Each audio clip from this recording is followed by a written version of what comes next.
kind of morphed into a lot more instructional content. So as part of that, we're going to be doing a patch notes review. This time it's the mid-season patch that just was launched on Wednesday. I was out of town, so I didn't get a chance to take a look at it. I have mostly not seen a ton of spoilers other than the big one with the booties. So a lot of this is blind, would be blind reactions, how I think it's going to impact the game, what I think they were trying to accomplish with it. And hopefully it helps you guys, you know, kind of take a look at this, the changes that are coming, how you're going to need to adjust your play, and fun stuff like that. So I hope you guys enjoy. We're live on my Twitch stream, so I'll be kind of interacting with them a little bit as well. But let me know what you think in the comment section. If you want me to do more of this, less of this, hurry it up, or explain things a little bit more, and we'll go from there. But let's get started. All right, first things first, quality of life and bug fixes. Anytime any of the idiots on Twitter tell you that they don't fix bugs and they need to stop making skins and fix the game, here is a list of about 100 different things that they are adjusting, changing, or fixing. Let's get to the balance changes. Ocean's Fury Conquest update. Tidal wave washes the land. Skies clear. Okay, so no more dark skybox. Sea outside the map seems angry. Map changes. Dual lane has a new side jungle area on the outside of the lane. Dual lane alpha harpies have had their pathing adjusted and split into two alpha harpy spawns, one that favors each team. Interesting. Okay, so it's not, you're not fighting over one minion anymore, so you can invade, but it's not as advisable. Okay. Yeah, I guess if you do invade and you get both, it's not just like a throwaway XP camp when you have time.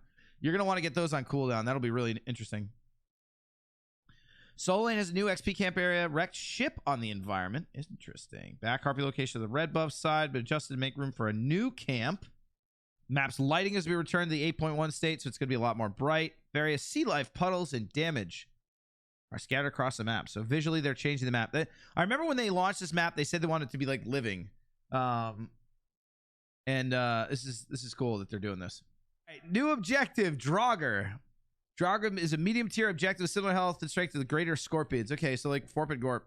Slaying it rewards your entire team with a nice golden XP injection, plus a long-lasting defensive buff to your towers and phoenixes.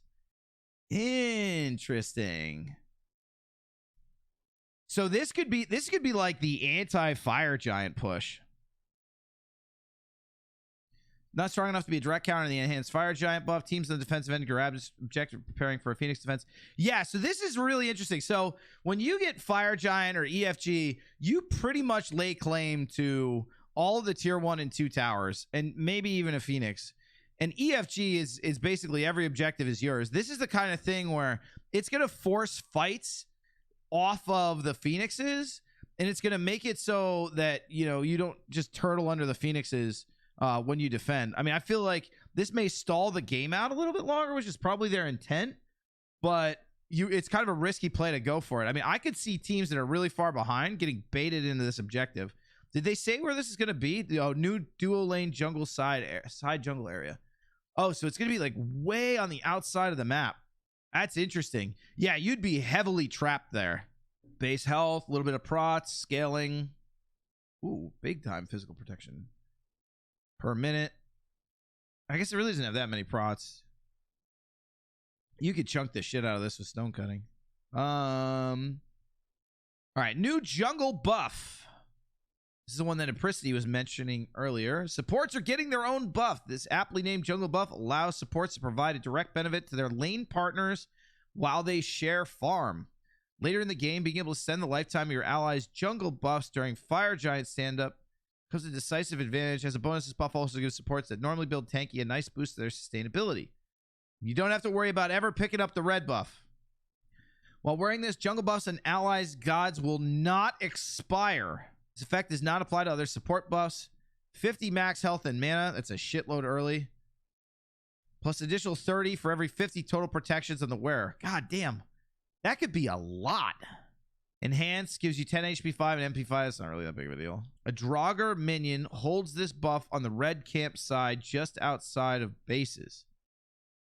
Okay, so this is replacing the back harpies. Yeah, exactly, Apri. I was just thinking that. Does it stop the expiration or does it stop the countdown? It stops the countdown. So that's huge.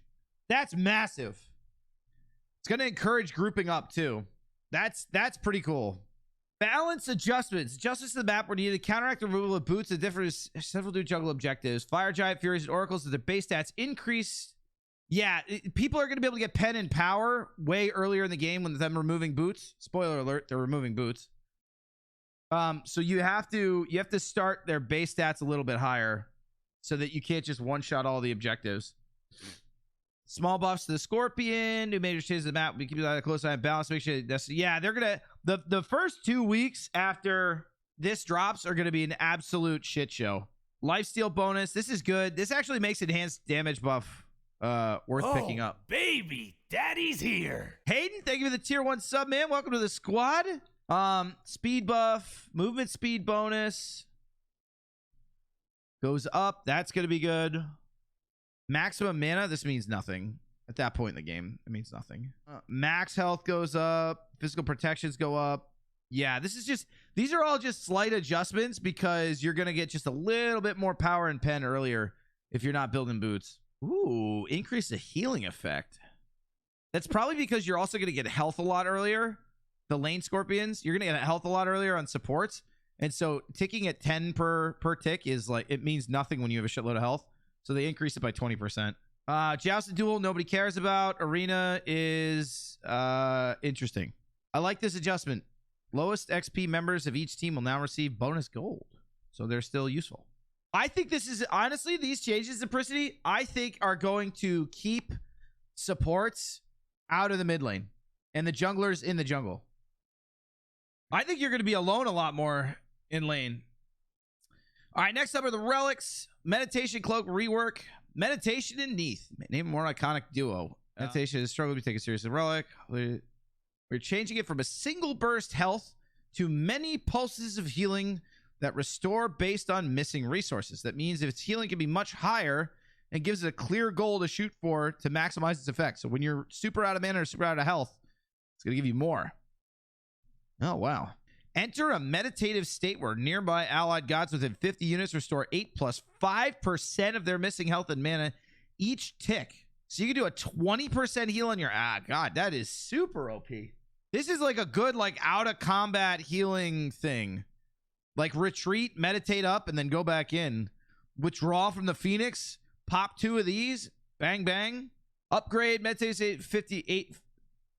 Yeah, it's the same healing. Pulses occur once every second for 4 seconds. Okay, so it's the so you got to stay nearby the person. It's a bigger overall heal. It provides some vulnerability and it reduces cooldown. That'd be interesting. I think it could go in a second support relic slot of Pricity. I feel like right now there's a lot of variety there. Like Sunder, Blake and Sunder is kind of the thing right now, so maybe, but I think it really depends. Sundering Spear rework. Sundering Spear has seen some play, but it struggled due to its variance. Unlike most relics, this relic had a clear fail state, which made it highly variable. Okay. Combined with the ability to 100% counter shields, this relic had some wild swings. We're giving it 2 charges and toning down each individual component. Not only can you achieve slightly more by double casting this relic on a single target, gods now have the flexibility to spread out its effects and have a second shot. What? No way, dude. What the hell, dude? If you're CC'd enough, you're just gonna get blasted. You kidding me? You hold somebody in a, like, Fenrir ult and whack them twice with this? 20% extra damage, 100% shield reduction, and 20% of their current health is true damage. Jesus. Yeah, no, Sunder is broken, and it depends on... Okay, so here's the thing. It's going to depend on how quickly you can refire it. Right? If it's like bang bang, this I mean, it's basically broken. It's like you're using it all at once, right? If it's got a long post fire where you got to kind of like line it up and fire it again, almost like a full ability, then maybe it won't be too bad. Yeah, this thing's broken. So they made Sunder better somehow. But the interesting thing is that they've split it up into 2 shots. So it gives them more that they could play around with to find a point of balance, which is interesting, right? Because if it only has one shot, it's like it's like raw ult, right? Raw ult is either OP or not, right? It is like a 5th ability, honestly. But like raw ult is either going to do too much damage or not enough damage. It's never going to do the perfect amount, right? So by breaking it up into 2 charges, you can change the delay, you can change the reduction in active shields. There's just a lot of shit you can change, and since it's spread out over 2 casts, it makes it easier to balance. So I see what they're doing here. Yeah, the increased damage and true damage, if they have a shield up, will pretty much get rid of it. Bracer Undoing. We took Bracer out of the game. Fuck yeah. All right, let's see. Bracer of Radiance is designed as a support relic to rival other utility relics like Girdle, Shell, Meditation, and Heavenly Agility. Bracer of Radiance allows you to create an area of safety and power for your team. So, Bologna ult. This area will not only serve as a ward, but boost players' ability to fight or flee depending on their health. Its upgrade further empowers supports to control the area of the map by making the relic reveal wards in the area. A well-placed Bracer of Radiance at the Fire Giant can not only clear out enemy vision, but boost your team's ability to threaten taking the objective, putting pressure on your foes. Radiant glow at a target location for 90 seconds. Allies who move this field get 10% increased power if above half health, or 10% movement speed if below half health. This fragment acts as a ward. If destroyed, the cooldown of the relic is reduced by 20 seconds. So you can sentry it. Yeah, this shit, it's basically a freaking killable Bologna ult. Yeah, and it counts as a third. It's like having 2 sentry wards if you have it. I wonder if you reveal wards with this, do you get the gold back? If you get the gold back, dude, if you get the gold back, this by itself is worth buying early. 100 seconds. Every 100 seconds, I can counter ward and create an area where we can fight in the mid lane. Like that's a powerful ass relic. It might even be better than Blink. I'm not kidding. And it scales. It's got 10% increased power. This will allow you to fight on red buffs and like get out if shit goes wrong. Or what you do is you put this down on your bottom left corner in mid at the red buff, or bottom right corner at the red buff. And then if they try and jump you on that corner near mid harpies, you just turn and kill them all. Destroy the cooldown relic reduced by 20 seconds. Oh god, it acts as a sentry ward? I thought it acted as a sentry ward in level 1. Maybe not. You might even upgrade this early. This will be cool. I'll be playing around with this a lot. I think this is great. With this plus a relic dagger is kind of... I mean, I think it'd be an interesting call. Like Thebes Relic Dagger. Upgraded Bracer of Radiance. Yeah, I think it scales in the late game, though. I think Relic Dagger will come back. I think if you run Thebes and then a health item right after it, it's pretty preferable. Plus, you're going to be able to buy Thebes right away. On to items. Welcome to Smite without boots. Boots have been Smite since its inception. Served an important role. Lower movement speed encourages laning and contributes much to the feel of the early game we're used to. Speed feels too slow when teammates need to begin rotating and grouping up. Income boots, a cheap, stat-efficient way of gaining the speed and making mid-late game rotation speed feel right. Comes with drawbacks, however. They are required. Not building boots is a death sentence in many situations. Second, many of our modes don't have the same considerations with keeping speed lower at the start of the game. Finally, this takes up an item slot, which really limits expression during the early and mid game. I agree with that. I think if you you could rush like you could rush like an Emperor's armor on a support if you want to without boots.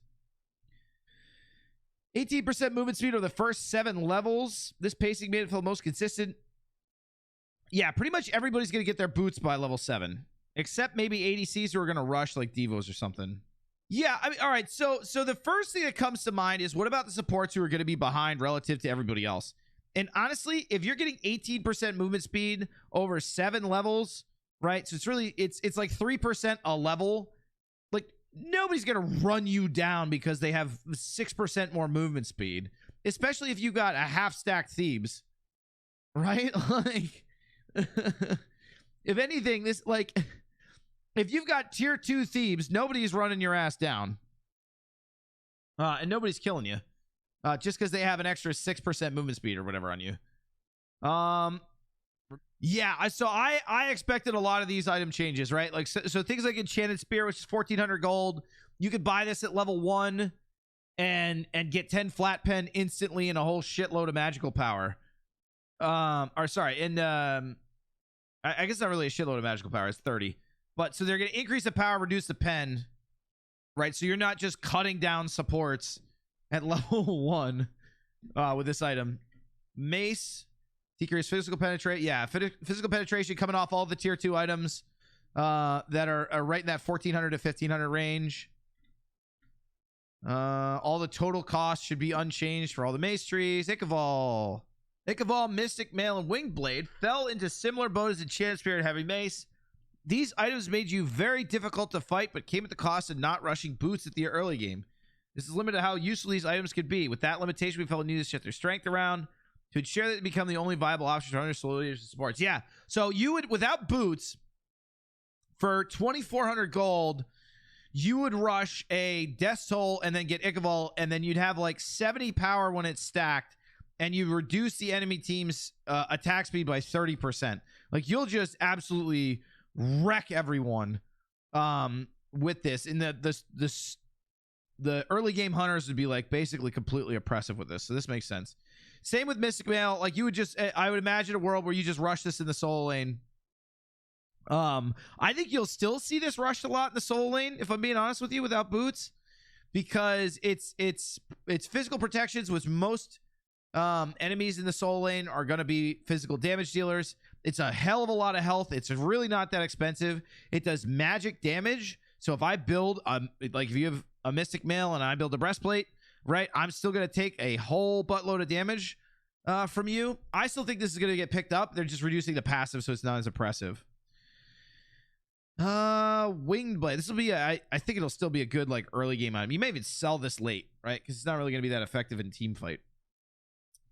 Decreased crowd control reduction from 20% to 10%. Same thing here, right? Like, I could just rush a Winged Blade in solo if I'm up against a magic dealer or damage dealer.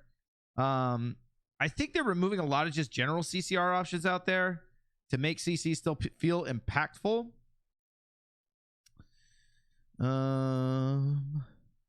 Staff of Mirrodin rework. Staff of Mirrodin is receiving a rework. Previous version has unintuitive interactions, struggle to find use in all but a few gods. The fantasy of the item is to be a spell slinging, cheating the cooldown system. This is something we wanted to preserve with the rework. Okay, interesting. I thought it was fine. It was just kind of niche, but whatever. New Staff of Mirrodin will trigger like all Arthurian items, but will now provide 80% uncapped cooldown reduction for a small... What the actual fat fuck is this? Rather than the affecting only a single ability, you can use your full rotation if done quick enough before it decays. Get a second rotation during a team fight. It'll be useful on most gods, but remove many of the unintuitive interactions. Yeah, so the problem was it's like getting used to casting Giannis 2 and then casting it again. Hell with Staff of Mirrodin is going to be absolutely fucking donkey broken. Holy shit balls. Who else is going to be nuts with this fucking item? Merlin's going to be insane. Merlin's going to be insane. Oh no, not Tiamat. No fucking way. All right, decreased magical power. That makes sense because the item is busted. It's going to be picked up first item. When your ultimate ability is finished casting, you again gain Mirrodin's. Does it still have 10% pen on it? It does. 80% uncapped cooldown reduction, decaying to 40% uncapped cooldown reduction over 7 seconds. Dude, Discordia is gonna be insane. Discordia is gonna be broke. You're gonna build like a heavy power item, first item, right? Something that's just super stat efficient, like Book of Thoth, and then Staff of Mirrodin and fucking Rada Tahuti. You're gonna have 800 power by level, I don't know, like 14. Unlimited cooldown reduction, 20% pen. Giannis is going to be disgusting. Giannis is gross because Giannis is going to be ridiculous because I could ult into a team fight, dump my 1 for actual CC instead of saving it to get myself out, use fucking 2 2s because cooldown's calculated when you use the ability, not over time, right? So if I use the ability and I have an 80% cooldown reduction and I use it again and I still have 80% cooldown reduction, it's 2, you get like 3 abilities. This is going to be so sick. This is going to be so insane. And the best part about it is mids are going to feel like they can turn and burn anybody who comes for them. Yeah, Chunga is going to be nuts, Apri. You know what? I was actually just about to say that, Varov, is supports. Think about supports with this.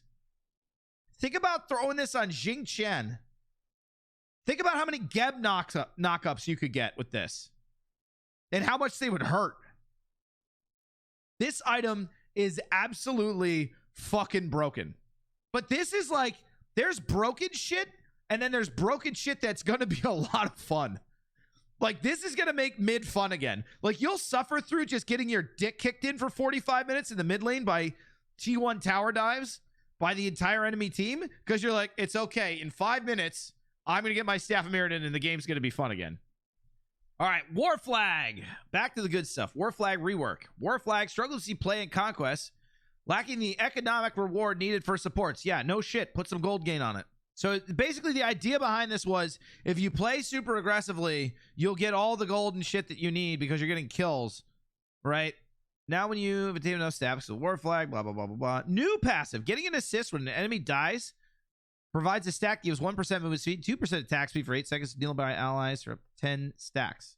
Well, at or above 4 stacks, each time you damage an enemy god, you restore 15 health and mana to nearby allied gods, and you gain 8 gold. So, yeah, you get above 4 stacks, and then you play aggressively. That's interesting. Yeah, exactly. Benevolence is still better. Benevolence, you buy early, sell late. War Flag, you would... I don't know. I don't think it's very good. Maybe against like a Geb who will hit both the enemy players. Might be interesting. Getting an assist for an enemy dying provides a stack, 2% movement speed, 4% attack speed, nearby allies, at or above for 4 stacks. Each time you damage an enemy god, you restore 1 point. Wow. No, I don't think it's going to be very good. Corrupted Bluestone rework. Corrupted Bluestone, a weird upgrade asking ability-based gods to pivot towards an attack speed build right at the very end. Turns out this is too weird. Yeah, it's like it works on like Vamana. Simplifying its rules and shifting around what it means for warriors. You still have to pivot your build, but the shift is much less severe. It provides more general protection than warriors need to fight. Decrease physical power, probably a good idea. Health late game at level 20, 150 health is provide stacking benefit for apply corruption rather than actively tracking how many applications of corruption are active. Attack speed provided per stack, 15 to 10. I feel like this is just a Vamana item now. Yeah, this is a Vamana item. Because you'll get because if you get 4% increased protections, you have a bunch of physical protections. Vamana gets a bunch of power. So I mean, I think this is just a Vamana item. Sunder and Ankh, he's just, I don't know that it makes sense to even play him. Increase the heal on melee cleave basic attacks from 50% to 75%. You might actually see this item in the jungle. Oh, I guess you don't really get the jungle clear out. I was thinking like Kamazots, like gods who have like good cleaves. Osiris and Bologna will love this item. But does this work with Kern's melee range cleaves? It does? Oh, dude. Kernanos is back, baby. Yeah, the difference is auto attack jugglers don't get the increased damage on camps. Dude, with Kern, you just play aggressively. Berserker Shield. The idea of class restricting items is often as a last resort or limited to trees for the core identity of the tree. So they did this with the katanas.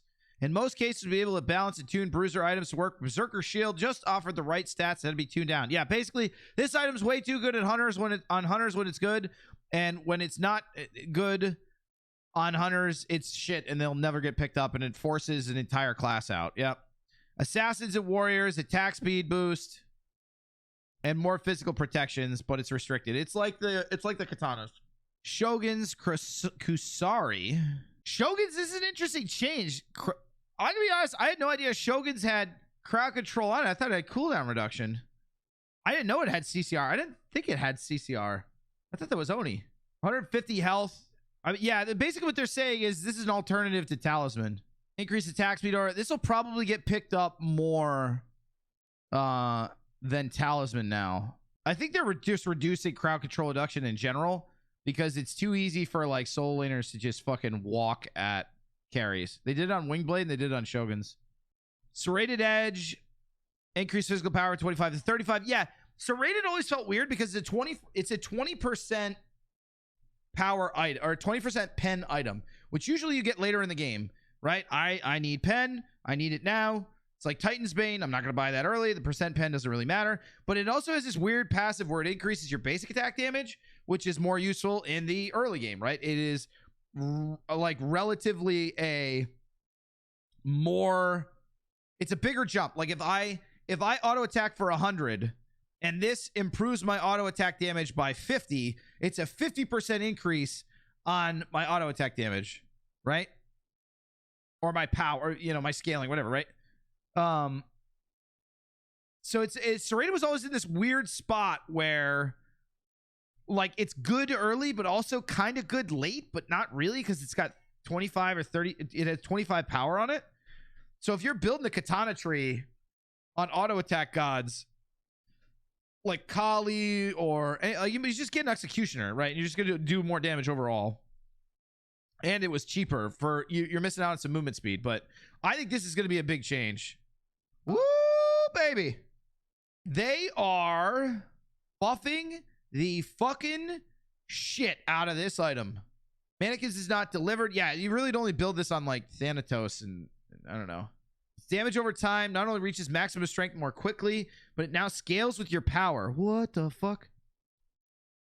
Heal upon defeating a jungle monster scales off your health and mana, making it relevant past your first clear. Yeah.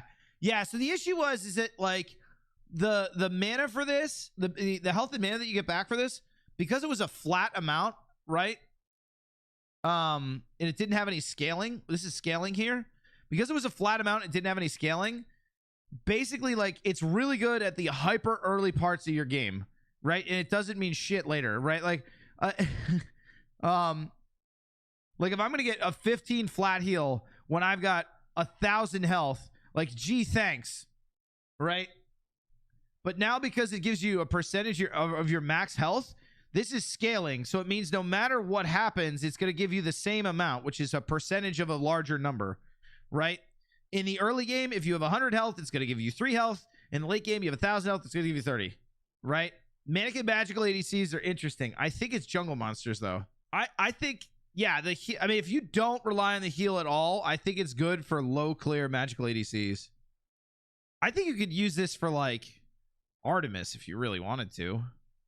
Especially as we're transitioning away from crit, right? I mean, you can go mannequin mace. No problem. Like this fits in a slot in the build where it's just yellow numbers. Probably be, I don't know. I think it'd be good. I really want to play around with all this stuff. Sentinel's gift starter, decreasing cost, more pots in lane. You're able to fight more. Physical and magical protections. It gives us a slight bump. Sentinels was just too good early in the season. Benevolence has been the go-to because gold has always been more valuable. I think, yeah, exactly. Sentinels will be more valuable early before the Benevolence passive kicks in. So, like, if you want to play super aggressively, Sentinels is probably better. Conduit Gems, getting additional mana. Now provides 100 mana. I think this item is still good. I think what we're going to see a lot of is spammy mages that make really good use of Gem of Focus. So you'll have Conduit Gem, Gem of Focus, Discordia that sits in her little 3-puddle with the fucking Staff of Mirrodin passive and just starts winging out damage and using her 2 everywhere. She probably could use her 2-1 combo 5 times in a team fight. Could you imagine Mirrodin with Chronos Pendant? Mirrodin passive with Chronos Pendant on Discordia. All right, Vampiric Shroud struggles to compete, increase health. This is just going to get built on Jean Kui. Oh, 15 Fizz Prots, though. This might actually be a good Zeus item. You're not going to get dove at all early game. 100 health and 15 Fizz Prots. This is be a good, like, Zeus Opwatch, Ra. We'll see what the upgrades look like, but this was the tanky option and encourages heavy lifesteal builds which scaled off their healing damage. It made it lackluster for damage dealers who would simply go Sacrificial Shroud, and lackluster for bruisers who didn't benefit enough. Removing the stacking lifesteal item More focused on a direct upgrade to Vamp Shroud for bruisers. This is your solo lane guardian item. Increase Fizz Prots. Increase health restore. Oh. Percentage health restore is really good. I wonder how this would be on like Artio. Artio solo with a bunch of cooldown. Remove bonus stacking lifesteal from the side of the path. I think Bloodsoaked Shroud will be a good like solo laner item. I honestly think Shroud and the Mirrodin thing. I think your stance switching guardians or people or stance switchers, guardians, and people who like spam abilities are going to really benefit from this. Sack Shroud, increased magical power, heavy damage at a cost. The damage trade-off didn't feel quite right for most players. Extra magical power. Yeah, I mean 15 power. 15 power late game. Yeah. All right. Warrior's Axe been overshadowed by Bluestone Pendant in recent play. Since our last news nerf on Bluestone, we saw some use the Warrior's Axe, but it still struggled. Looking at the current Bluestone Pendant, we feel its overall power is where it needs to be. Rather than nerfing it, we bring other starters up to compete with it. Warrior's Axe will now only steal health more effectively at the start, but will scale over the laning phase and the game. Gods who feel like they can win trades should feel rewarded for playing into this trading playstyle in between clearing the wave. Increase passive bonus damage and health steal from 30 to 35 plus 1 per level. Oh man, that feels like a Bluestone still might be better here just because the HP 5 and MP 5 on it. That might be good for like Osiris, honestly. Yeah, 35 extra. I mean, it's basically 35 extra damage on your ability. So I guess it's better than Bluestone. It's going to scale, so it's better than Bluestone. Not having the HP 5 and MP 5 on Warrior's Axe might. I guess it's a health steal, so it's technically it's HP 5 if you're fighting. So I think this is probably pretty good. Atalanta's bow sucked ass, so they gave it power. Probably a good call. I think without boots, you might see us picked up more, especially since like the auto attack builds are really popular. Leather Cal always, yeah, exactly. Bingo. Leather Cal always sucked because it didn't have any MP5 on it. So you'd literally basically, you're forced to use Transcendence with this starter, and it can't compete with any of the other ones. The fact that it gives you lifesteal and MP5 means that it's like the perfect early game item. MP5 is way bigger a deal than you think it is on Hunter's early game. Yeah, the upgrade, the 50 MP5 on the upgrade really doesn't matter. They're probably just adding it here so you don't lose stats when you upgrade upgrade starters. Warding Sigil, strong defensive choice. Doesn't offer anything else to help in the early game. Freeing up some gold in the early game. This might be okay. I don't know. I mean, you're going to get a better tier 1 item and some pots. You can probably play a little bit more aggressively. I don't think this is going to be good. Yeah, no way. Tainted Steel has seen quite the change. While minor anti-heal can be impactful in some matchups, it doesn't really help you in ways you expect a starter to. We're now letting it steal healing like Tainted Amulet does, giving it something more direct in the... Ooh. Tainted Steel, decreased healing reduction. That makes sense, right? It'd be really broken if you were stealing 20% of the healing. You're healed for 100% of the healing reduced with Tainted Steel, and it's 15%. I think this is going to be a really good item. I think if you have a Hell mid, Artio or Zhang, or I don't know, anybody who's got, good natural healing, Guan, I think this will be good. I think this will be a strong item that'll let you fight into them. Because you're reducing their healing, you're being healed, and it's just going to allow you to beat the hell out of them a little bit better. All right, Tainted Amulet upgrade. Increase healing reduction 20 to 30%. That's good. And you're still taking all of that healing as healing for yourself. So you could use this in the middle of a team fight full of healers, and you'll just live forever and kill them all. That's pretty cool. I think this is a good item. Tainted Breastplate, increased physical power, increased magical power. My guess is that this is like you have like one really oppressive healer on the other team, and you're still going to need to dive and do damage and everything like that. Yeah, Tainted on Serb would be a little nuts, honestly. I think it would be. But you'd have to play him in solo, where I think he'd just lose. Jade Emperor's Crown can be a potent counter to high physical power teams that lacked enough personal stats for the wearer to feel tanky enough. A little bit of extra health. I don't think it's going to make it like a meta item, but I think if you're up against 4 physicals, this plus Sav makes a lot of sense. Tyrannical Plate Helm. This boosts a specific game plan, but its high cost makes it a difficult game plan to go all in on. A lower cost. Yeah, nobody bought this because it's too expensive. It's good. On to the gods. God balance in the mid-season is really focused around bringing up the gods that have struggled since the start of Season 8. We look at all of our metrics: win rate, pick rate, ban rate, SPL performance, rank performance, how much people are bitching about it on Twitter, casual performance. Create a list of gods that struggle with most of these metrics. Boost removal will change things a ton. Item balance and relic reworks will change things a ton. But we want to make sure these guys need to wait for how things shake up to get some love. I think Amaterasu with the new Berserker Shield Rush is going to be gross. That's just me. Reflecting upon Amaterasu's balance, we saw her be a strong warrior towards the end of Season 7, needing multiple nerfs. In Season 8, she has not shown the same brilliance as needed some buffs. Heavenly Reflection will now charge more quickly and reliably, helping Amaterasu get her damage out more quickly during team fights and while laning. That's actually really good. You basically could juke out her mirror because it was so obvious when it was going to get fired. Reverting the nerf to her dazzling offensives late in Season 7. It's probably because just auto attackers in general are crap. And then you add on top of it they nerfed her to hell at the end of last season because everybody was sick of her. So she just dropped way to the bottom of the meta.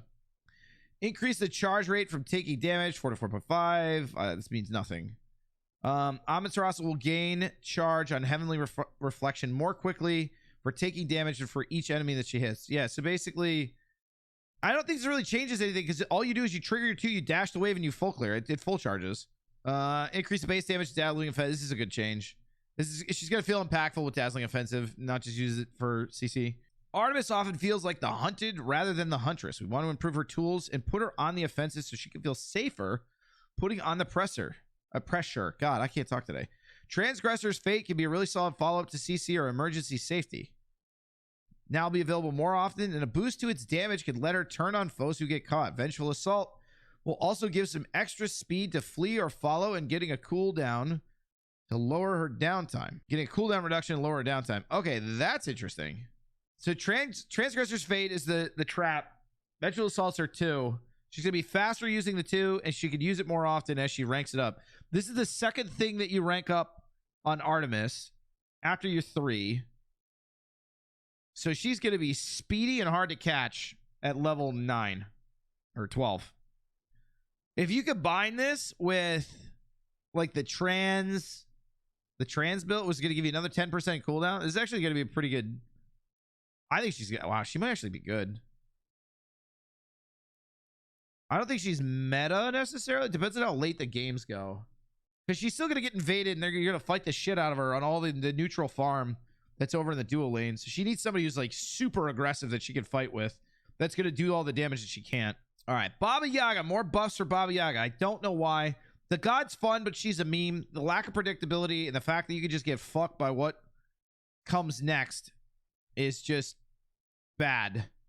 She might be good with new Mirrodin. That actually might be cool because you just start unleashing like a volley of different effects on the ground. Taking the cooldown off of her 3, make your ult a better defensive tool when she's under pressure. Increase the shield health scaling from 50% to 25. That's a good change.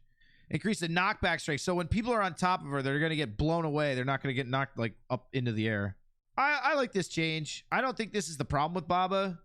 I think it'll make her feel more impactful when you ult, and she'll feel a little safer, but I don't think this is the issue with why she's not played.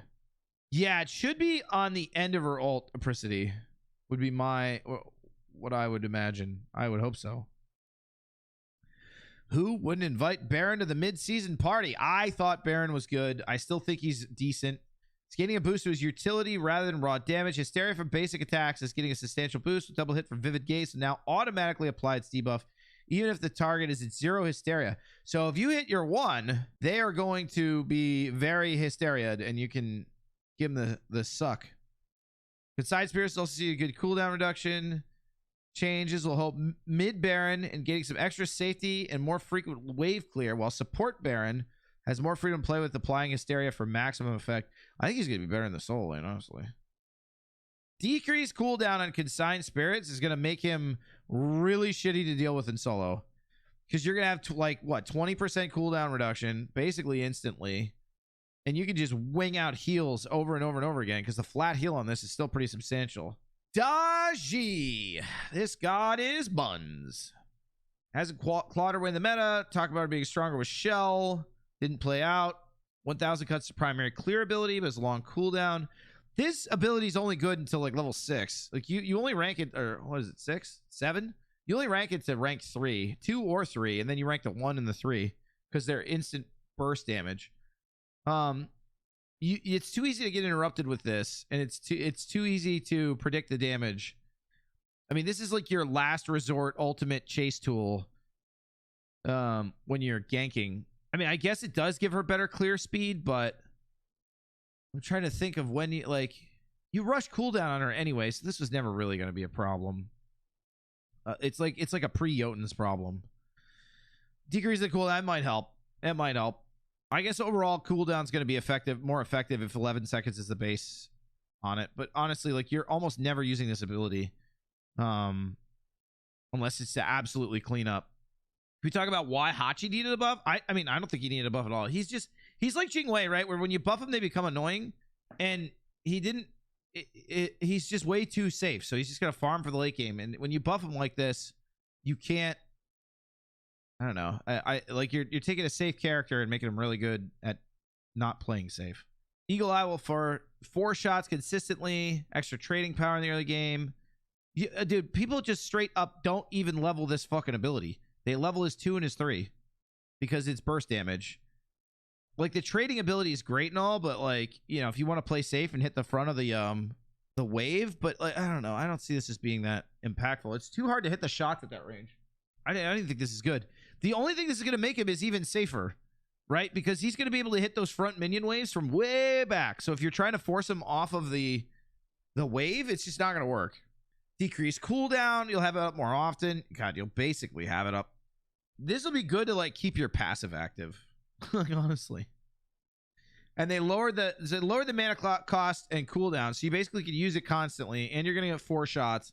So you're just going to use this as a tool to clear from range way back, so you're even safer, and you're just keeping your MP5 passive up with this.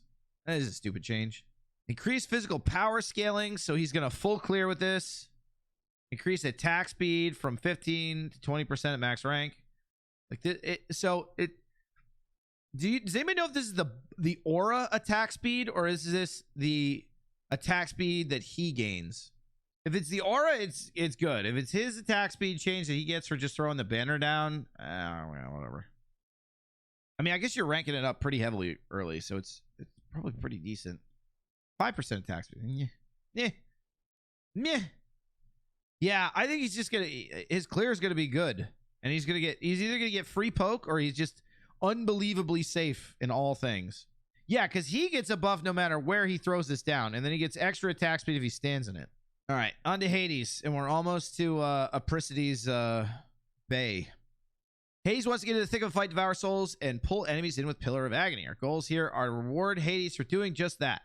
Devour souls having a reduced cooldown will allow Hades more frequent opportunities to restore health and burst enemies, which helps Hades during all stages of the game. In team fights, Hades will now gain reduced cooldowns for each enemy hit with Pillar of Agony, allowing him to engage, use Pillar of Agony, and continue the pressure much more quickly. Holy fucking shit. Hades solo. And this is damage an enemy, so if there's a full minion wave there and 4 people, Jesus. Is this 0.02 seconds per tick? This is actually going to be nuts. I'm interested to see. I think Hades solo is going to be good. Yep. No, for sure. And then what about Staff of Mirrodin after Pillar of Agony?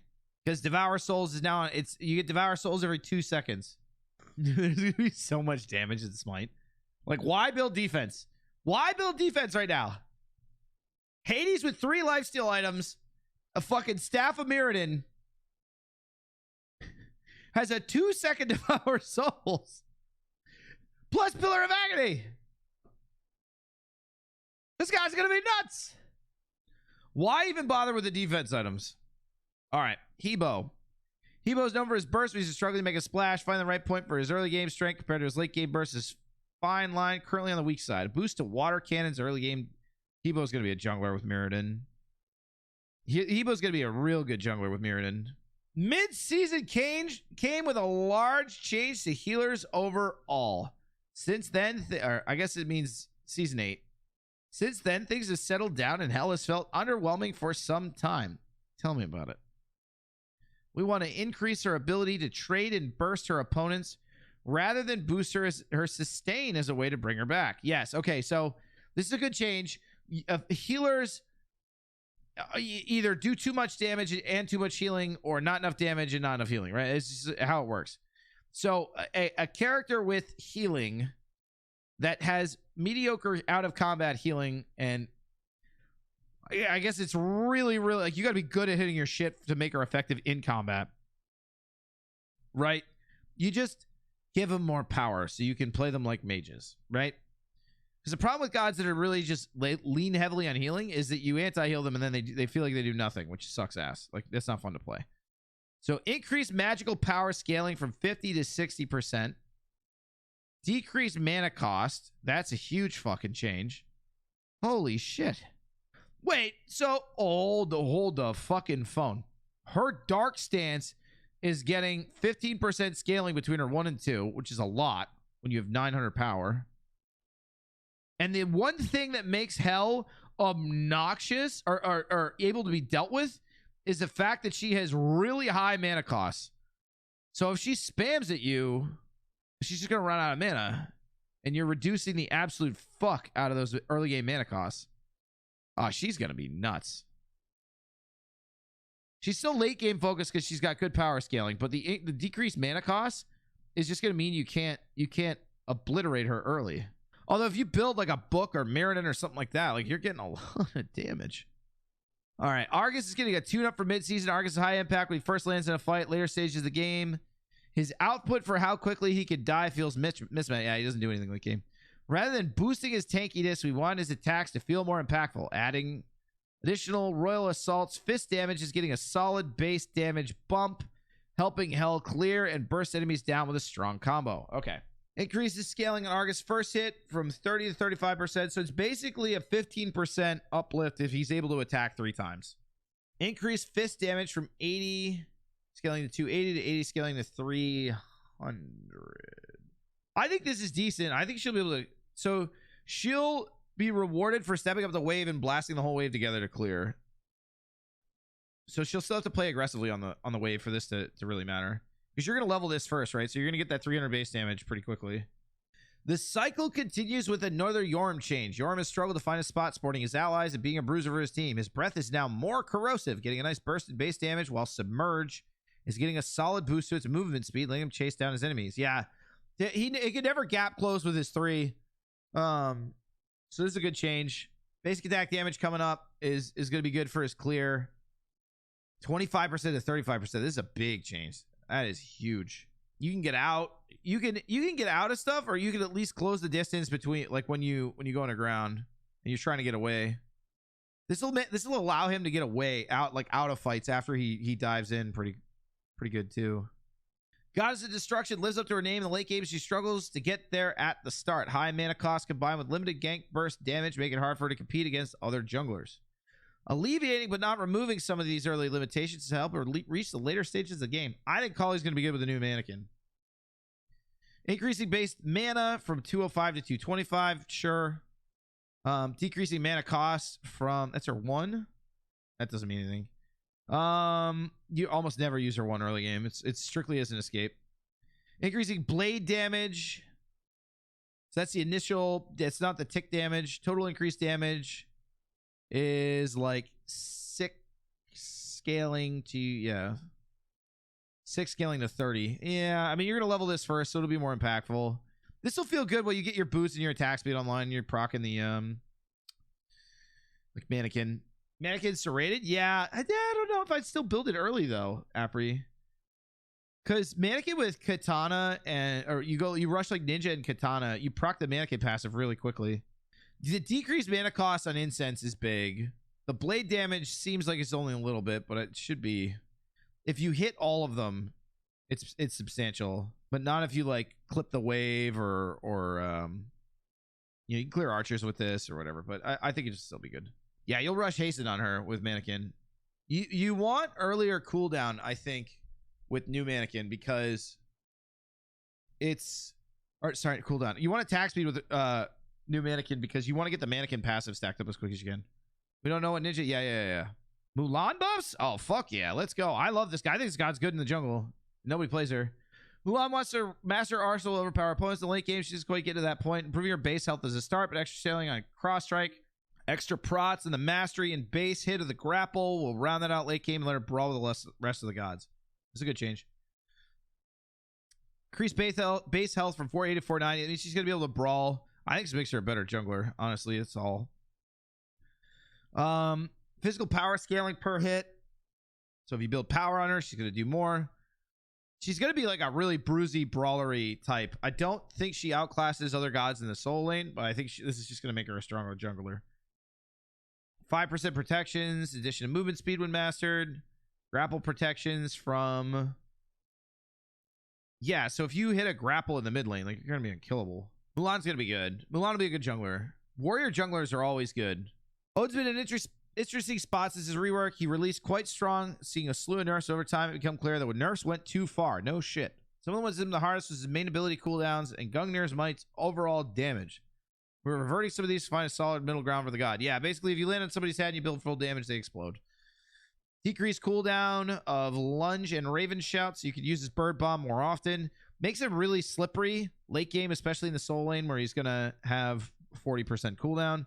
So it's like you get this every 6 seconds. So you just leap on people. This makes it so it's not like the worst thing ever to Bird Bomb a team fight. Gungnir's Might, physical power scaling throw damage. From 50 to 60%. I don't know if that's going to make that big of a difference. YOLO Run. Magical ADCs were a group we watched closely with recent buffs. Most of them underperformed. Olorin underperformed the most. Look at the aftermath of the ring buffs. We saw a rise in all magical ADCs except Olorin, who hardly moved. It's because the god stinks. He needs additional buffs. Additional buffs. All right, so Overflow Divinity, which I think is his 2. It's his 2, right? Magical power. His 2 is going to do more damage. I don't think it's his 1. Is it 1? 2? I don't play enough Olorin to comment here. It's a stim. It's his 2. Yeah, I don't think it's that big of a change. I mean, it's gonna allow him to like turn and burn people who dive on him. That's about it. Decrease cooldown on Sanctified Field, and he gets crowd control reduction. What? Excuse me? Didn't he already? Doesn't this already speed up CC to begin with? So if you get stunned, and he should be stunned for 1 second, he gets stunned for like 0.5. Dude, it's literally going to be impossible to lock him down in Sanctified Field. You can't knock him down. He's stunned longer in his own field? Are you sure? I thought it was shorter. I guess that makes sense. 40% CCR. Yeah, all right. That makes sense. He might be good. I always thought the CC didn't last as long. Well, that doesn't make any sense. He moves quicker in there. If I'm stunned or I'm dizzy or I'm slow and I'm supposed to move faster, I don't know. Rat's acorns replaced boots in his build, which means he needed special consideration when deciding to remove boots. His acorns allowed him to move slightly faster than everyone on the map while offering him flexibility. We adjusted the speed values so this makes him feel potent enough to feel good about buying these acorns, while other gods have different options open up to them earlier. I think this takes Rat out of the meta. You're never going to buy an item when you can get power and you don't need movement speed. Why are you going to buy an item that has just movement speed on it? 2% movement speed is nothing. I guess it's a lot of stats for not a lot of costs still. So it's a really stat efficient. These are all really stat efficient items. So he might still be good. He'll have that really like punchy early game that he always had. All right, Susano. Susano and Terra are getting a similar change that Scylla received some time ago. Typhoon and Crushing Earth are abilities that can be refired and do not disappear upon the death of the god. Since both of these conditions are the case, we want to make sure those gods can finish what they were attempting to do at time of death. That's nuts. Susano can now refire Typhoon while dead. I wonder if he can still control the direction of it. That'd be interesting to see. Crushing Earth. Terra can now refire Crushing Earth while dead. That makes sense. I wonder if she can she clap this while stunned like Scylla can? Or like Iset can, right? Iset can refire Spirit Ball. Right? Am I lit? All right, on to Thor. My boy is getting some buffs. Let's go. Thor has strong potential as shown by the many times he has been a prominent pick. He has not, however, hit that mark in Season 8. Yeah, no shit. We are boosting his ability to generate power with his passive while fighting by increasing its range and giving Anvil at Dawn just that extra little oomph to let him come crashing down on his opponents. Warrior's Madness increased radius from 30 to 55 units. That's strong when you do like little mid 3v3s. Sometimes they're a little too spread out for you to get the full passive. And increased physical power scaling from 90 to 100%. This is actually a good change. This is going to be really rewarding if you can hit it really hard. Or you get a big, like if you get a big dunk, this is going to make a lot of difference, especially since like all like your Heartseeker, all your procs are going to go off right after that. All right, Thoth changes. The Arbiter of the Damned is getting a boost to his hieroglyphs, putting some extra threat in its primary artillery mage abilities. So this is 1. Magical power scaling from 20 to 25%. I think Thoth might actually be good with this because you're going to get a lot of big power items early, like Mirrodin and Book of Thoth and things like that. And so you could like the thing about Thoth is, and what most people don't play him well is like they don't poke with him. They just clear the wave and then they're like, all right, now I'm going to poke. Like I would literally hit 2 shots on the enemy mid laner and then use the last one on the wave and it's up again almost instantly. And then you just clear whenever they finish clearing the wave. Or I mean, you just wing out poke. This additional power scaling means that when you get that first item online and you're stacking or whatever, like you're gonna stack quicker, you're gonna poke better. I think this is a good change. He's a super safe mid laner, and I think he'll be good again. Should I read these real slow just for apricity? I'll do it real ASMR like. Ready? Tiamat is the only nerf on this list. Receiving a change focused at adjusting a high-level concern. Summon Serpent should be a powerful tool for pushing up the lane and creating pressure. This pressure, however, shouldn't be enough on its own to topple your base's primary defenses, but rather open up your team to find opportunities to push. Serpents will now die when attacking a Phoenix or Titan twice, making them unable to take these objectives on their own without assistance from a god or particularly a beefy wave of Oni minions. Summon Beast is also seeing a reduction in lifetime, lowering Tiamat's ability to zone control for extended periods of time. All right, so I think this affects SPL and really good Tiamat players. Sorry guys, but you know, I made this point when they released Tiamat, which is that they spent a whole year removing split push strats, right? Like Scotty Dog removing backdoor protections, Bastet Cats, fucking Nuwa minions, like they removing old Crusher, right? Or reverting Crusher or changing its passive. They spent a ton of you've taken like 3 Phoenixes in the last like 3 weeks that we played, and you've been on Tiamat with her minions, so I don't want to hear it. I'm not throwing shade at you. So enabling it with a god that literally split pushes is kind of a weird move when they you know, part of their design philosophy was that split push never feels good. And plus, when you're at a high level of play, you know exactly when, if you're good enough, you know exactly when to put the Tiamat minions down to push a Phoenix on the Gold Fury side of the map when you want to go Fire Giant. Like, you know the exact how many seconds before FG spawns you need to put that thing down to make it so somebody has to back to defend your Phoenix, right? Like, if you're a good enough Tiamat player, you know exactly when that needs to happen, or around when it needs to happen, right? So the problem is when you're at the highest level of play, they all know that. And then you're instantly giving your team a 4v5 advantage on a major objective that's meant to be like a game ender, right? So these teams have to decide, fight when they don't want to, right? So somebody can back afterwards. Fight when they don't want to, and if they do it too soon, then they can't take the FG, or somebody's going to respawn, or you know, they come back from base and go get healing, and then they, you know, do it again. Or take an uneven fight and let somebody go back for the minions. And when you're at the highest level of play, trying to fight a 4v5 is a losing battle. Yeah, Loki split pushing.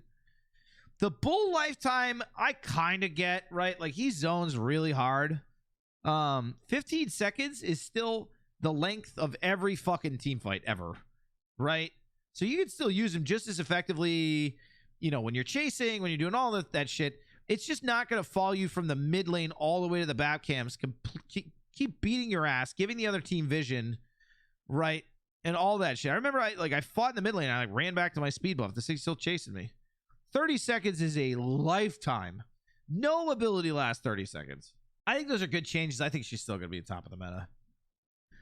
Freya has seen a recent spike with the mage ADC itemization, but she still struggles. One aspect that holds her back is her early laning phase and the demand on her mana. Reducing these costs should help her out in a way that doesn't directly increase her hyper carry playstyle. Decrease mana cost 60 to 80 to 45.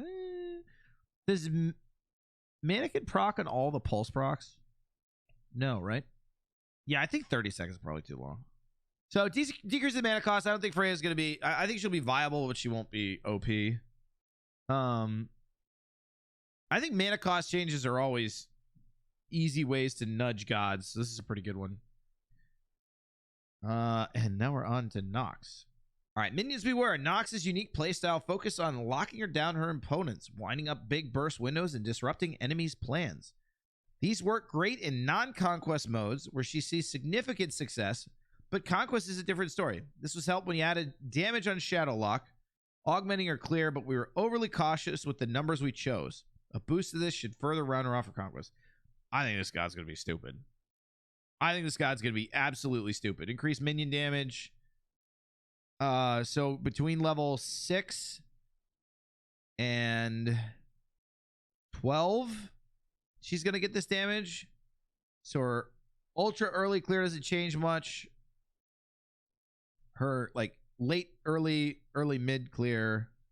And I guess minion scaling damage. Okay, yeah, I guess that'll help her, especially with you rushing power items. All right. Well, I'll be real with you. This god with Staff of Mirrodin is going to be fucking stupid. Absolutely fucking dumb. You kidding me? How many silence bubbles can you put down in one team fight with this stupid god? Her one's a channel, so that's not going to be a problem. But if you have this thing on 40%, 80% CDR on her too, you can counter engage with the ult. A lot of times you use it when you get jumped on to hit their damage dealers for the reduction. Yeah, you won't have a lot. Actually, you're kind of incentivized. Sorry, you're incentivized not to use the root because the root will eat up all of the time that you have the Mirrodin buff. You could basically like dash in and just like drop 2s everywhere and then dash out. And the 2 is an instant deployable too, right? So if you think about it, I don't know, you could create bubbles for like 8 seconds that you could just stand in and nobody can do anything to you. I think defensively, Mirrodin's going to be a really good option for Knox. You're never going to be able to kill her. If I get jumped on by a Wukong and I ult his ass and then silence out all of his abilities and I just stand in the bubbles over and over and over again, the second they expire, I cast another one. And then on top of that, I have dashes to get away. The 2 is backward cooldown when the 1 is done channeling. It won't be with Mirrodin. We made it to the end of the patch notes. Congratulations for reading this far. We got one more to go. It's definitely a big one. Emoji's Omi casting system brought a unique style of casting to Smite, but has left Emoji in an interesting balance state. Performance is very low, consistently among the highest banned gods and ranked in the SPL. Omi requires a very specific build, and when optimized, allows the Emoji to spike in efficiency. We are removing the mana conversion to Omi, instead letting her gain Omi at a set rate and converting that mana to health in a similar way to Cuchulainn. Interesting. During her ultimate especially, Emoji is very flexible to be able to support her team and heavily disrupt the enemy team with a volley of slows and stuns. Bouncing Bubble has a very quick follow-up and a Moonstrike. And these can be paired back-to-back very quickly, with adding some post-fire to Bouncing Bubble to better match her animations and adding a build and delay when heavy spamming of her first ability takes place. Enemies will have some extra breathing room due to this and an increased cooldown on River's Rebuke. The opposite that Bouncing Bubble is solid bump in its base damage will help her in lane during rotations. Okay, so mana and MP5 are converted to health, just basically Cuchulainn passive. She's going to get extra Omi no matter what you build. There's now a small delay when attempting to spam these abilities back to back. Yeah, it's super oppressive to just get slowed, stunned, slowed, stunned, slowed, stunned, slowed, stunned to death. And it looks like it's a scaling delay. So if you use them back to back to back to back to back to back to back, there's a longer and longer delay. Maybe it's a scaling delay. Increase the post fire, which is just like straight up how long it takes to use any other ability after Bouncing Bubble, but they increase the base damage, so when you do land it, it's still impactful. And the cooldown increase on River's Rebuke. Yeah, she'll still be good. She'll still be really good, actually. All right, everyone. Now, that's it. I'm done. I'm done with the patch notes, mid-season patch changes. Let me know in the comment section what you guys think about my analysis. If you think I'm right, wrong, or otherwise. And we'll see how it all shakes out. I'm really excited for this patch. I love when they shake things up in the mid-season. I think the boots change has been needed forever. I can't tell you how many mid laners I've wanted to rage at for buying boots 1 at the beginning of the game. I think it makes the game more accessible, more fun, more versatile in the early game.